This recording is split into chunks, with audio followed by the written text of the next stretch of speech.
You have the right to remain silent. Anything you say can and will be used against you in a court of law. You have a right to an attorney prior to and during any question. If you can't afford one, the court will appoint one for you. Do you understand your rights? When the wolf is at your door, your running's over, that's for sure. He already knows all about you. Cut you down, no matter by you. Now you better walk the line. Real life, real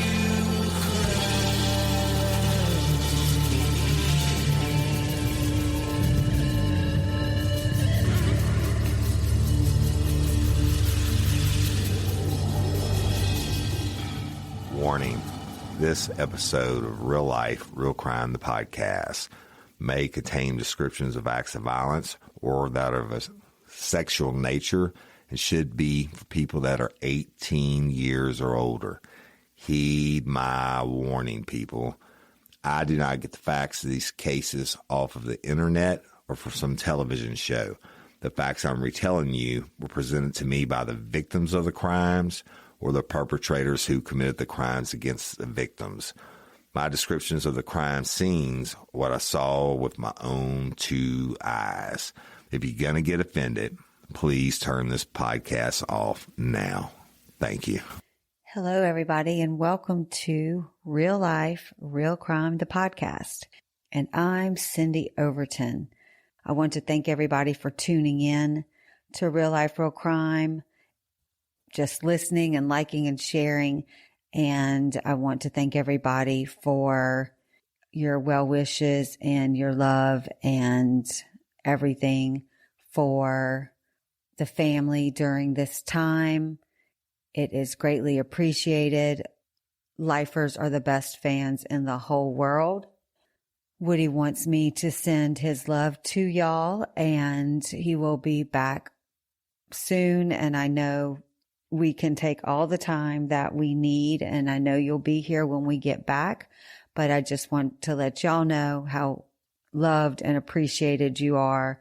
The stories that we're getting in have helped me tremendously, and I am extremely grateful for them. And then I think that they are going to be fun to add as time goes on. So I'm so happy to see people catching on, not being afraid to send in their stories and wanting to share and participate in the community. That's what being a lifer is all about. We are a community and we support each other. Y'all have really shown us that time and time and time again. So from the bottom of my heart, I thank you so much. Today, I have two wonderful lifer stories, thanks to Mr. P.T. Allen and Miss Mary Templin. And so what I'm going to do is play those two stories for you. And at the end, I'm going to add something very different than anything we've ever done on the podcast before. So now I'm going to start the stories with PT's. I think it's a great one. I chuckled when I listened to it. And Mary's will be immediately following. And she said that I could either say her name or leave her anonymous. I thought the story was amazing. And so I want to shout out her name to everybody because she should be proud of it. Both of our contributors today should be proud of their stories.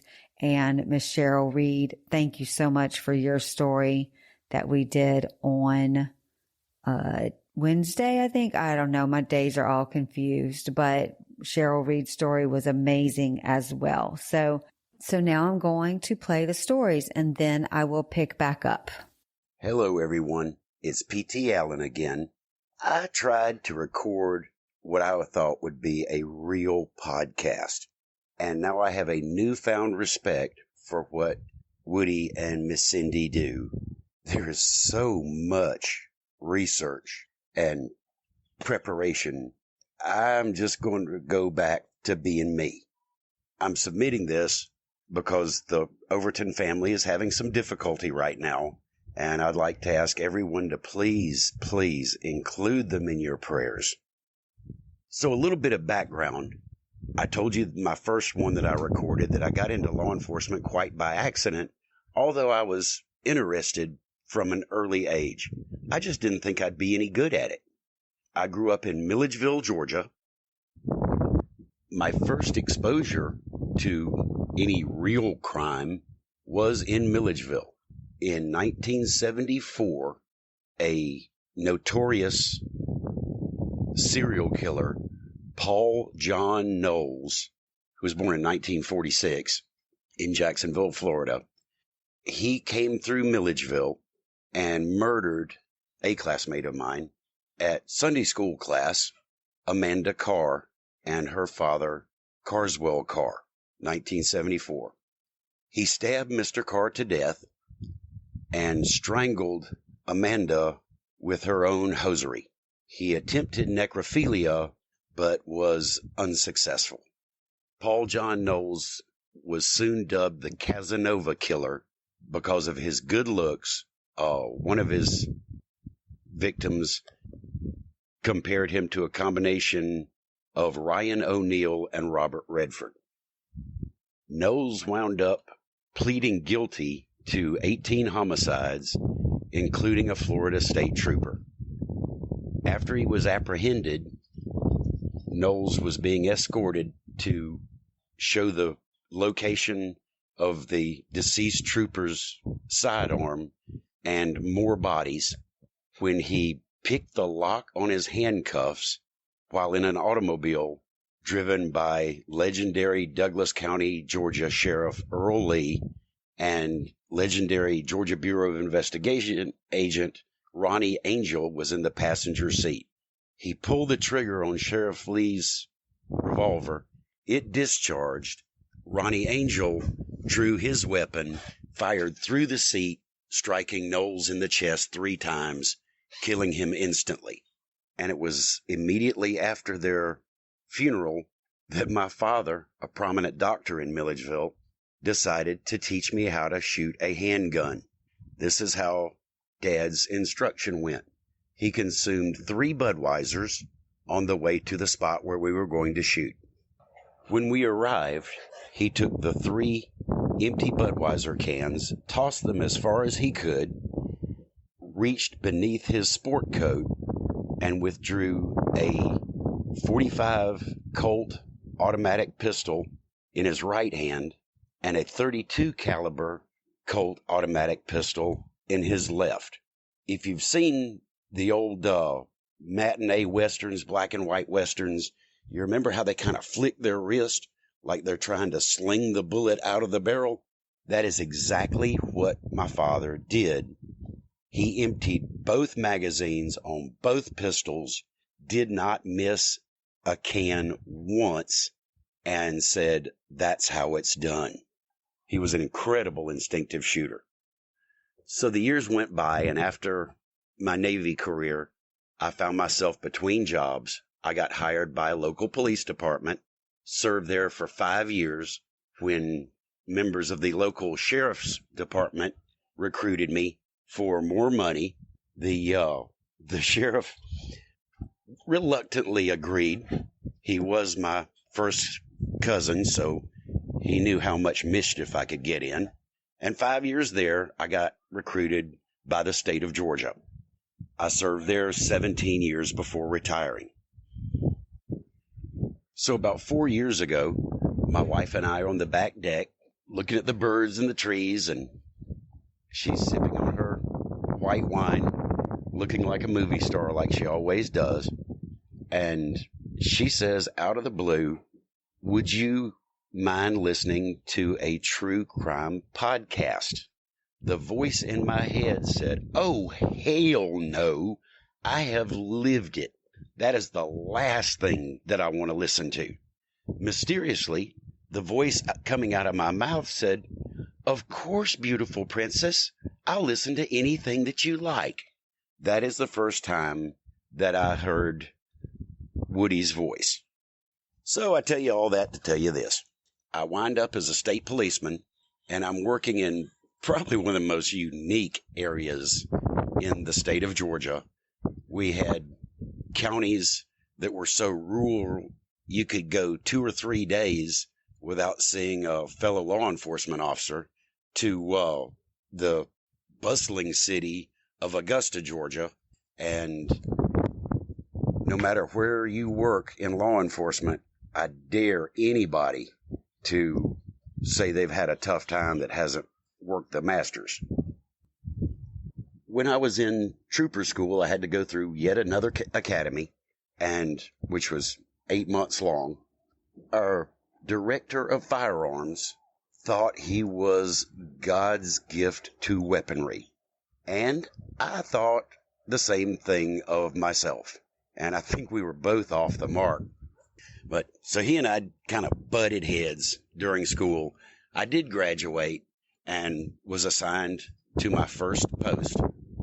And wouldn't you know it, 2 months later, the guy I had been butting heads with since we first met is now my new post commander, as luck would have it. We had a recurring problem of goats, yes, goats, Goats, wandering out into 90-mile-an-hour westbound traffic on I-20. So I'm going to call this episode The Legendary Goat Slayer. These goats have already caused 2 crashes, 1 with injuries.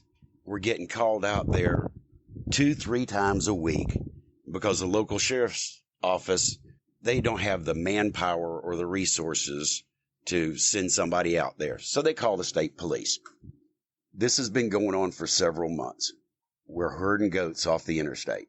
One morning, I report to the post to sign in, and I walk in the back door, minding my own business, not bothering a soul, whistling If I Only Had a Brain from Wizard of Oz, because if I had had a brain, I would have become a doctor. And my post commander meets me in the hallway, puts his finger between my eyes, and says, "You go take care of this shit. I don't want to ever hear another damn word about it." Well, I responded exactly as I had been trained. I popped to attention. I said, "Aye, aye," did a perfect about face, and out to the interstate I go. It didn't take long to locate the goats in a very, very rural area. Now remember, this has been going on for months. So we've been to every farmhouse in a 10-mile radius. Everyone claims they've either never owned a goat in their lives or their goats have never gotten out of the fence in their lives. So that day, I pull up in amongst the goats. I blow the horn. The goats don't budge. I hit the siren. All 4 noises. The goats don't budge. So what do you do now? The goats are used to us. We're out there 2-3 times a week. Then it occurred to me, aha, they issued me a police whistle. I'd never used it before. Maybe that's why they gave it to me. So I got out of the patrol car, walked around towards the goats, inhaled as deeply as I could, and I blew that whistle as long and hard and loud as humanly possible. One of the goats cocks his head to the right and looks at me like I owe him money or some crap, and they go back to grazing. So I didn't know what to do. I didn't grow up on a farm. I grew up in a mental institution. Yeah, my grandfather was chief of psychiatry at a mental hospital. So what do? I got out, I walked around closer to the goats, and I think I had seen it in a movie, maybe The Cowboys with John Wayne, where the kid flails his arms into the air and yells, "Hee-yah," and all the cows run away. For a cow, that works. For a goat, that means please come headbutt me in the crotch. So that is when I got mad. Very calmly, I walk around to the trunk of my Ford Crown Victoria patrol car with goat snot dripping from my zipper. I unlocked the trunk. I unlocked the padded leather case and withdrew a 1973 Pasadena, California manufacturer 44 Automag pistol. Now, for those of you that don't know what that is, go on YouTube and look for Clint Eastwood's Sudden Impact 44 Automag, and they will show you that thing. It is a huge, behemoth, stainless steel automatic pistol, and it doesn't fire the 44 Remington cartridge. It fires a straight-walled cartridge that is made out of old 30-06 rifle cartridges. You have to make every cartridge yourself. And loaded properly, it is considerably more powerful than the revolver that made Clint Eastwood famous, the 44 Magnum Smith & Wesson. I jacked around into the chamber. I fired 6 shots, and I left 6 dead goats in the August sun to rot. Incidentally, the 44 Automag has an exit hole on a goat you could stuff a soccer ball into. I figured, okay, the boss told me to handle it. I handled it. I get back, well, first I pick up the empty brass because each empty casing is worth about $4 a piece, so I could reload them again later. Made the weapon safe, put it back in the case, locked it, closed the trunk, turned my lights off, my blue lights off, and I went back to work. He said, handle it. I handled it. Within seconds, I get a call from the dispatcher, and the dispatcher at the post is screaming, Thompson, 469, my badge number at the time, 1019 to the post, 1018. Go back to the office as fast as possible in police code. So I get there, come to find out, this is when cell phones were new. Some guy called from the interstate and asked my boss, what kind of guns are you giving those guys nowadays? That's the biggest damn gun I've ever seen. Well, my boss told him, oh no, it's just a little Glock 22 40 caliber. Those are a common issue for law enforcement all over the country. And the guy on the phone says, no, this thing was huge. My post commander says, oh, okay, he used his Remington 12 gauge 870 shotgun, 14-inch barrel. That too is pretty much common for law enforcement nationwide. The guy on the phone says, no, it was a pistol. Every time he pulled the trigger, fire shot out of the barrel 6 feet. Therein comes the trouble. My post commander was about 5 inches taller than me. I'm only 5'10". We're in the middle of the hallway yelling at each other. My point was, he told me to handle it. I handled it, but I just didn't handle it the way he wanted me to handle it. He said, why didn't you use your service weapon? Well, it's a 40 Smith & Wesson. I got no damn confidence in it. He was a gentleman about it, and he handled my discipline at the post level. However, a new policy came out about 2 weeks later. No unauthorized firearms allowed in patrol cars at any time. And that post commander and I later developed a huge mutual respect for one another and became very close friends. Oh, he's known to have stated at one time, if things got bad, he wanted Alan standing right beside him, which would be me. So once again, I tell you all that to tell you this. About a year later, some local deputies and I, and a couple of other troopers, traveled to see Zac Brown Band. Yes, I like my chicken fried.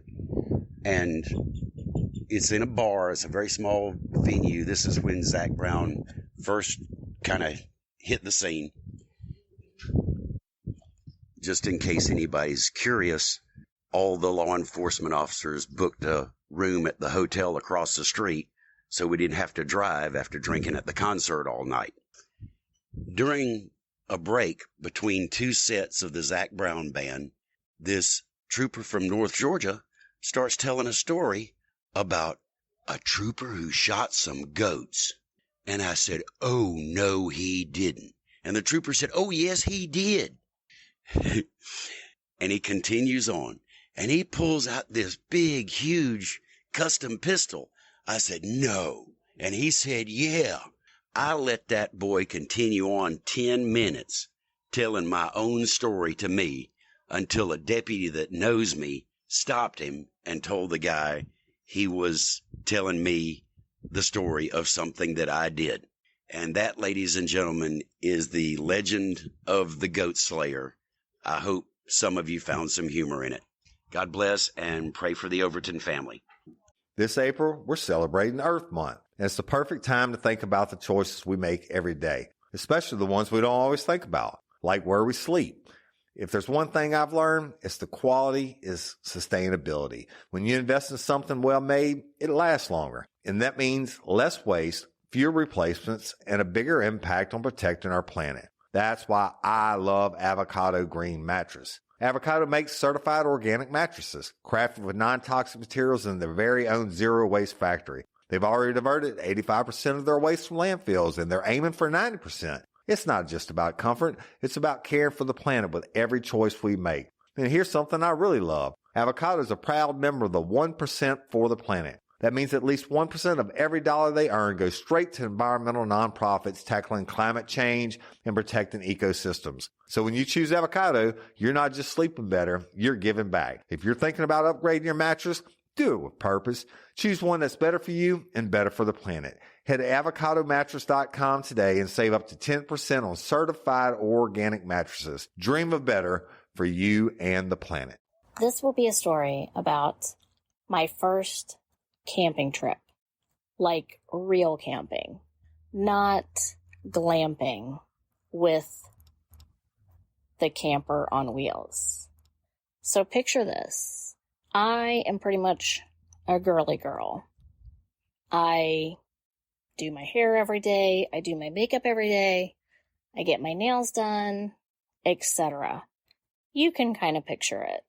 So my not husband at the time, who is my husband now, says, let's go camping, and it's going to be a 4-wheeler trip.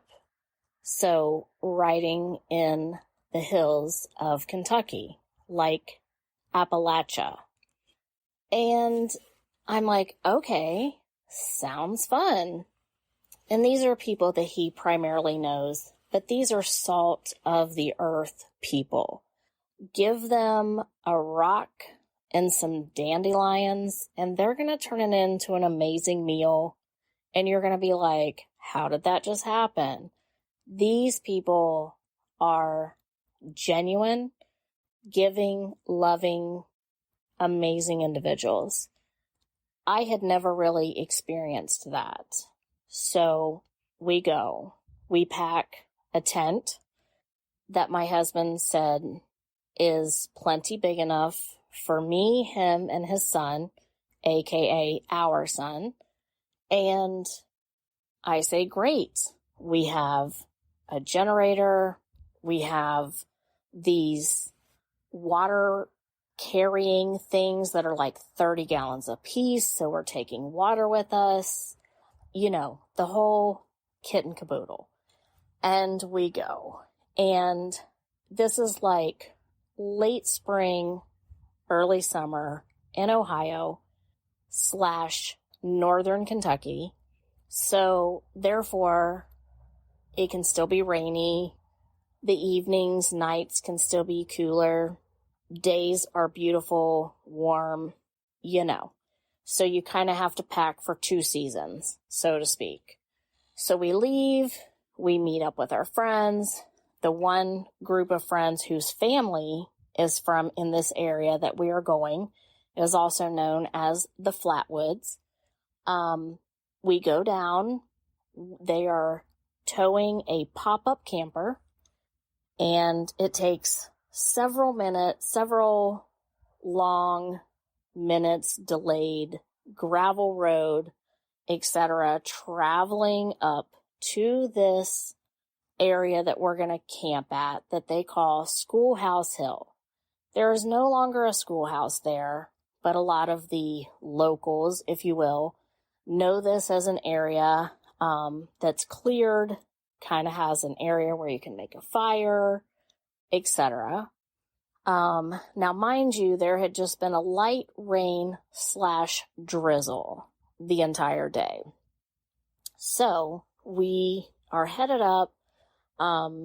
It's kind of starting to get dark by the time we get up to there. At this point, it's a nice, steady rain. Nothing intrusive, no like thunderstorm, just a steady rain.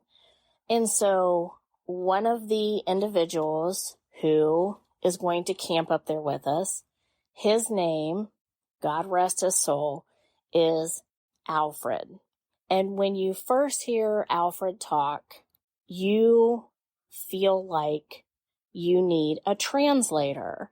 He just has a very thick Southern drawl.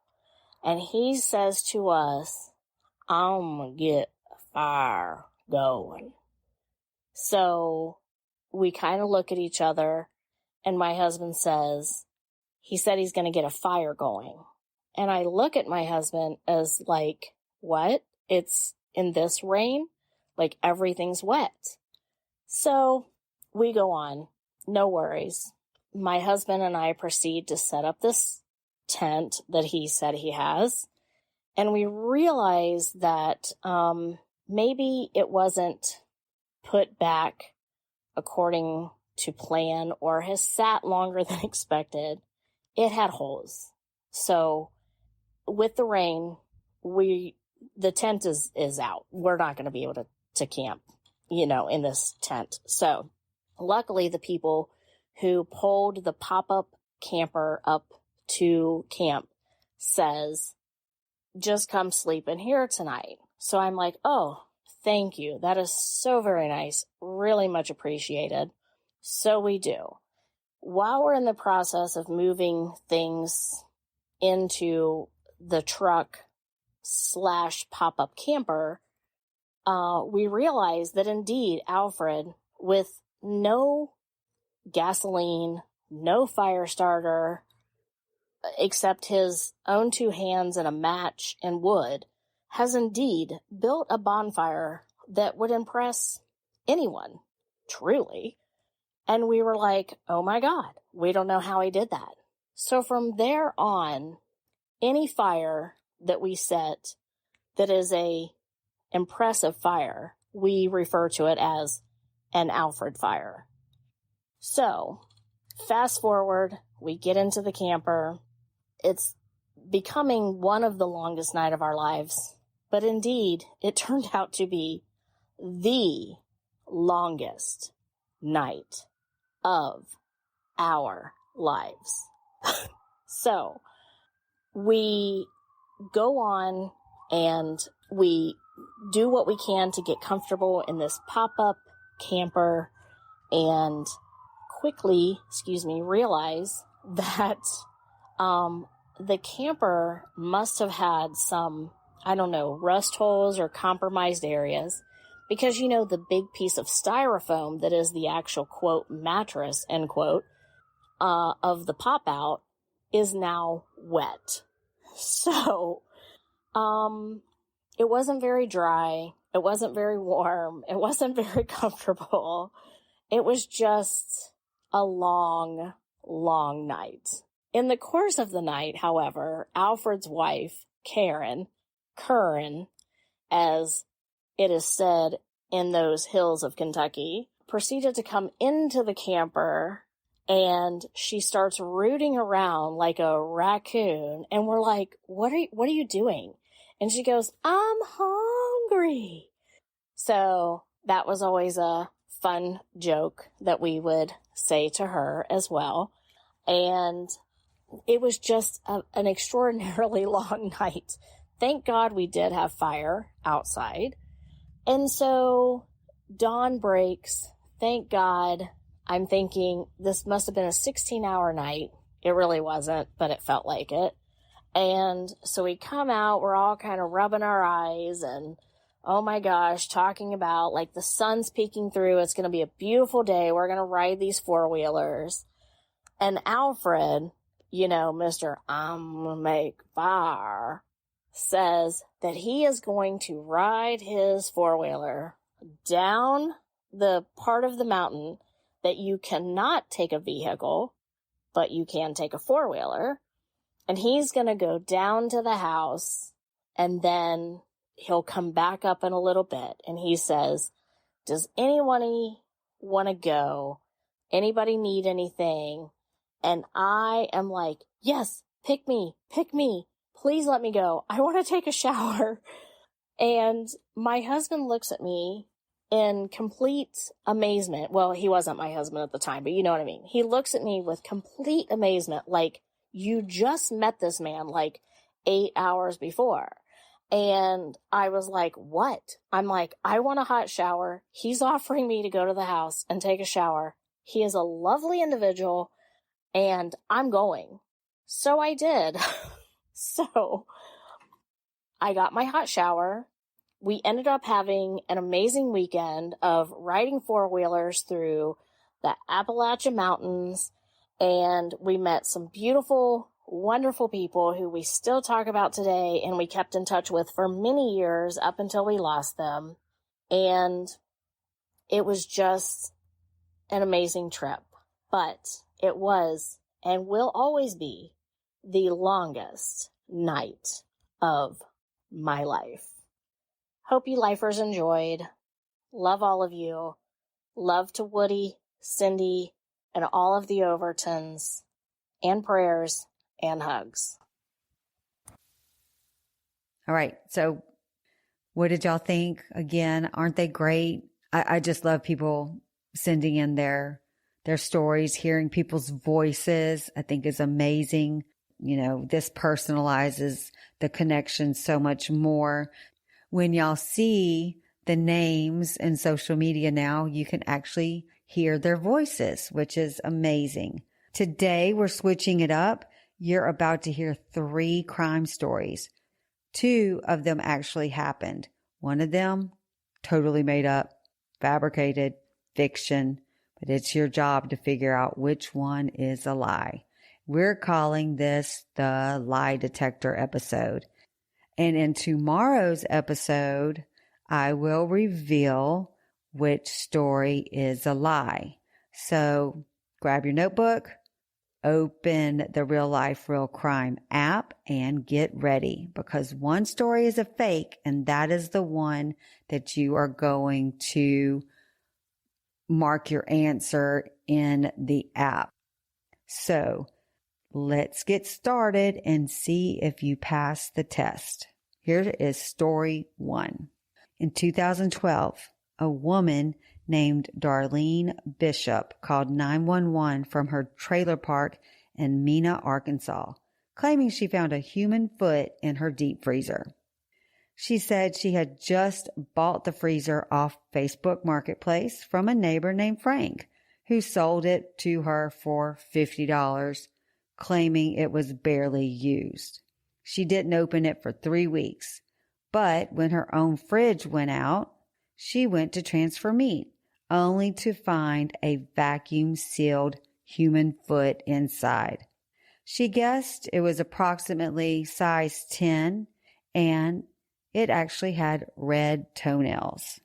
Police traced the freezer to a missing woman named Carla Jean, who hadn't been seen in 6 months. Turns out she'd been living with Frank, and the two had fought violently days before her disappearance. Frank denied everything, claiming Carla ran off and left the freezer as a parting gift. He was arrested on suspicion of improper disposal of human remains, but due to lack of DNA confirmation at the time, charges were dropped. All right, that's story 1. Story 2, the exploding birthday cake.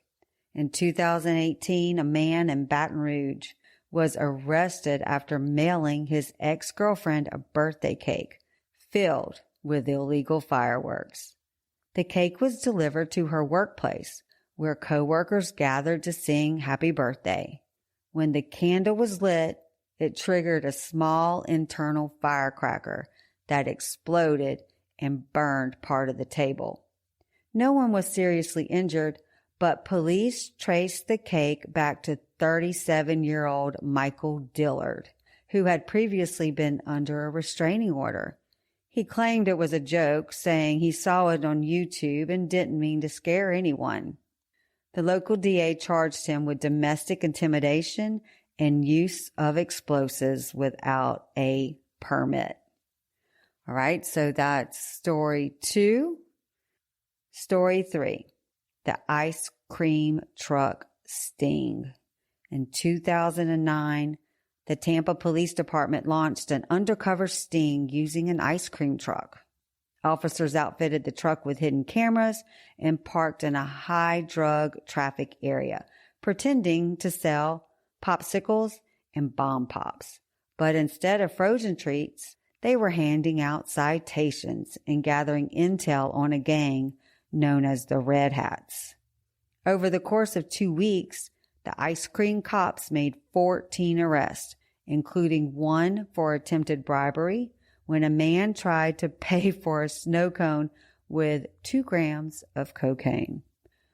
One of the undercover officers later said, "The hardest part wasn't staying safe. It was keeping a straight face when someone tried to trade meth for a fudgesicle." All right, so guys, it's your turn to decide which story is a lie. Is it story 1, the foot in the freezer, story 2, the exploding birthday cake, or story 3, the ice cream truck sting?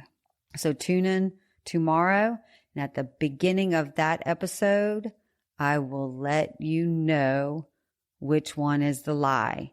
And tomorrow's episode is an oldie but goodie, and it is a sneak peek into what you can expect to hear about in the future on Real Life, Real Crime. I thank you for being the best lifers in the world. We couldn't do this without you. We feel all of your love and support, and please do not forget about hashtag Justice for Haley. Miss Barbara called me today with some really good news. I am waiting for Woody to share that news with y'all, so stay tuned for that. And do not forget about the live event coming up on July 19th. I'm super excited about that. If you do not want to hear commercials, we have subscriptions in the app, and we have Apple subscriptions, and we have Patreon. People email me almost every day asking which subscription service I recommend. And in my opinion, I recommend the app. For obvious reasons, it is our own community app. So I truly recommend that. Now, if you want to do a subscription in the app, you do not have to go through the Apple subscription, which is $24.99 a month. You can go to the website. It's the web version of the app. So the way you do that is just you download the app, you create your user ID, and then you go to www.realliferealcrime.com. You sign in, and then on the top of the screen, you're going to see lifer levels. You click on lifer levels. You choose which lifer level you want and decide if you want to have auto renewal or not, or if you want to pay for a year. If you pay for a year, you get 2 months free. A little fun fact is you can actually also give this as a gift, and at the top of the page, it offers a gift option. So That's a fun thing to do as well. If you don't know what to get someone, when you sign up and you get a subscription, you will have access to everything that's been locked up for years and years and years, bonus episodes, bonus content.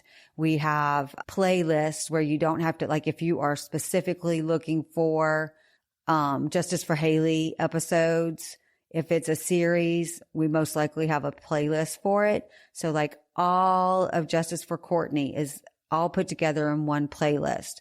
All of Haley is put together in one playlist. So you can, do that. You can create your own pet playlist too. Thank you so much for listening, and stay tuned for the lie on tomorrow's episode.